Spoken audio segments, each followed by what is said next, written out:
Welcome back to your beginner guide for ranch roping. Today we're learning the tip over. This is going to be the mirroring shot to the sidearm that we learned in the last video. Today's video is brought to you by James 4:13 through 17.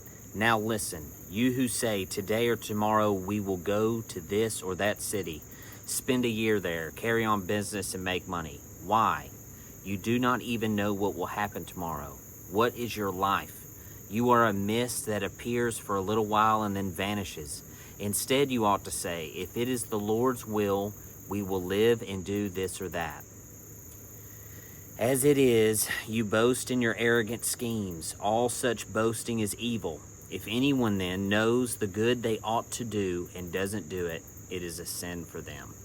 In this one, the calf is going to be traveling from right to left. So now you'll have two shots. If the calf is traveling left to right, you got the sidearm. If it's traveling right to left, you'll have the tip over. Same principles apply. We're gonna aim for the shoulder and not the ears. We wanna match the angle of the calf's head and we want it to figure eight. This is key.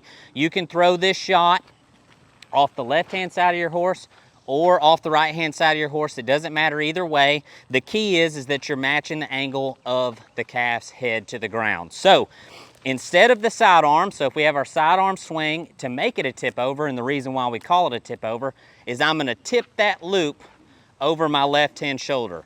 And then when I deliver, it should hit and figure eight in front of the calf, if that makes sense. This shot is this would be, if the sidearm is A, this would be B. This is the next shot you're gonna wanna have. Your goal as a ranch roper is to be as versatile as humanly possible, which means I want a shot from the left side of the cow and the right side of the cow, and that goes for the head and the heels. So this is your shot for the left-hand side of the cow. It's gonna be a tip over, and I'll show it one more time, but off the left-hand side of my horse. Same deal, I'm gonna match the angle of that calf's head, and right there we want it to figure eight out front. Guys, if you like content like this, you need to check out 310edu.com. Use code YouTube50 to get 50% off your entire first month.